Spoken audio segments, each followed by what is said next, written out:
this question is going to take up a little bit of time here, so we're probably looking at least 5-6 minutes on this particular subject because it is a really, really difficult one for me to kind of manage. And the question came through from a young lady named Alicia, and Alicia has she's been following a different forum that someone that's been around for a long, long time. This person's actually passed over, but they do have a forum that's all based around the law of attraction, and what we put out to the universe is what we get back from the universe. So if you put out the positive intent, the anticipation is you're going to get the positive come back to you. If you put out the negative intent, obviously, misery loves company. You're going to find that type of stuff coming back into your life. That's something that I do definitely subscribe to, that thought process, and I do share that with people a lot.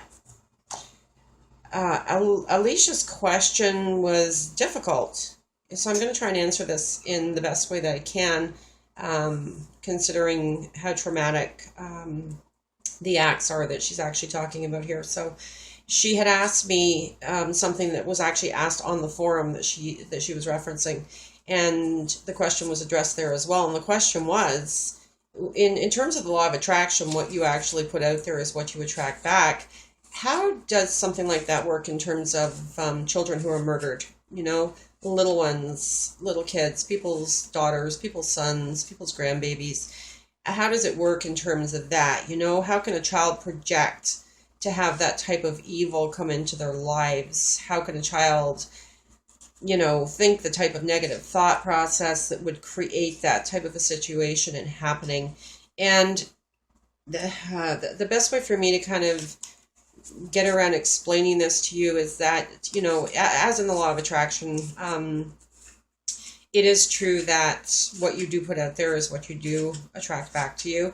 Obviously, children, innocent little kids, they really don't have a negative bone in their little bodies. It's really a case of they're just so innocent, they're just so loving, they're just so caring, they just want to have fun, they just want to laugh, they just want to smile, they just want to be kids, right? So they really haven't had the ability to kind of get involved in the seedier part of the human world, so to say. It's unfortunate that because based on the law of attraction that positives do attract and negatives do attract, that you can very often get people who, they're just the worst type of the worst type of worst possible. And the type of things that they're putting out there into the universe are just absolutely horrific, thought processes, actions, that kind of stuff. And when they are in that type of a space, when their energy is putting that kind of garbage out there, they do have a tendency to attract other people to them that will think the same way as they do, or they will attract a circle of people around them who, are comfortable with the type of lifestyle that they're leading, or the type of really, really awful thoughts that they're having. It really is just natural. So, in terms of children who are murdered, if there's two people that are doing it, it's got nothing to do with that child. It really has nothing to do with that little one at all. That little person hasn't put out that energy to the universe. That little person just happens to be walking home from school one day, and the other two people, or the other one person, just based around the energy that they're putting forward, they create the thought processes in their head. They create the desire to do something so absolutely horrendous and hurtful. They create the stirrings that happen in their own physical body, in the terms of, or in the manner of, those that may choose to scoop children or take children for, for sexual reasons and that kind of horrible stuff. They've created that. They've created that world.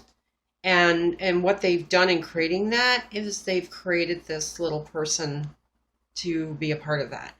So it really has nothing to do with the child. So you'll get certain people that will say, that poor little thing in the wrong place at the wrong time. And let's be honest here, a lot of that's just complete horse crap. It's really wrapped around the intent of the criminal. So the intent of the criminal is that they've created this world, they've created this scenario, and they act on an impulse type of a manner for the most part. There are some that will plan to do this, especially if they're neighbors, obviously.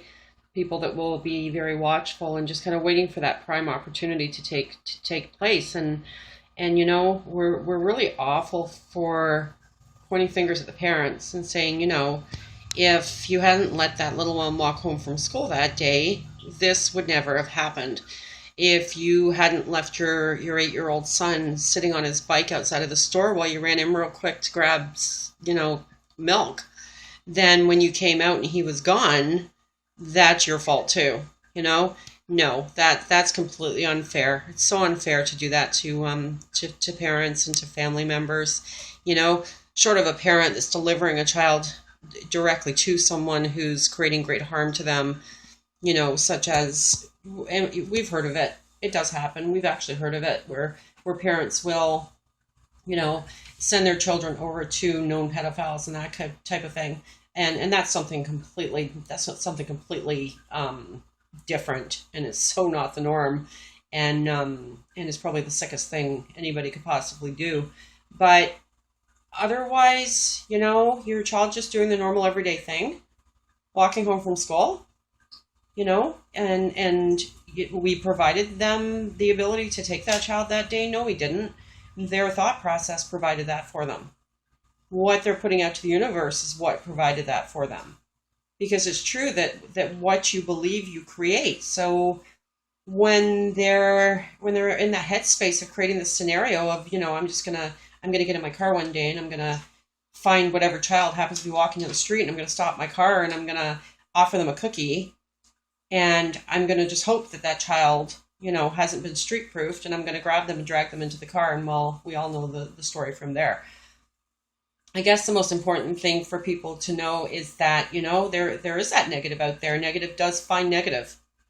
It's evident. You look on the internet. Well, don't look on the internet, but you know what I'm talking about. You look on the internet and there's all kinds of these horrible videos that show pedophiles doing awful, awful things to children, and they find each other, they collect together, and they create this whole scenario. They create this very, very sick reality that, unfortunately, out of what they have created, out of what they have put out there to the universe in the first place, it will involve those people, such as children whose reality is very, very different from theirs. And a child's reality is not based around negative. A child's reality is not based around anger. A child goes to school or comes home from school and, they're kind of walking along the street, they're scuffing their feet, and they're kicking rocks out of the way.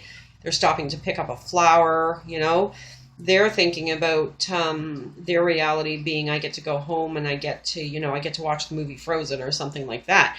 So their reality is very, very positively based. I'm excited. I'm going home. I get to talk to my friends when I get there, do my homework, and then I get to go outside and play.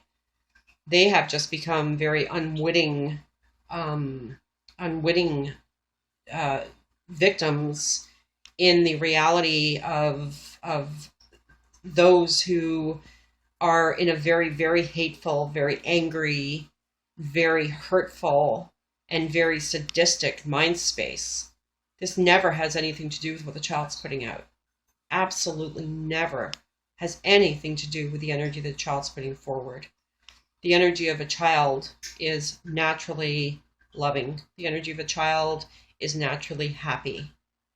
They cannot possibly attract that of the negative type of energy that is being created by these horrible people. The horrible people who have created this life, who have created this scenario, who have created this reality, they're the ones that involve the children. And our little ones are just the innocents in that, And even when they're being taken, even when they're in the car, even when they're being walked away, their only concern is, I just want to go home to my mommy, or I just want to go home and see my dad, And they're still trusting. When the people say, okay, we'll take you home, they're still trusting that they're going to go there. This never has anything to do with the children. Thank you so much for your question. That was a really, really tough one to answer. And I am going to write that up, I think, actually, in the book, in the third book. Thanks.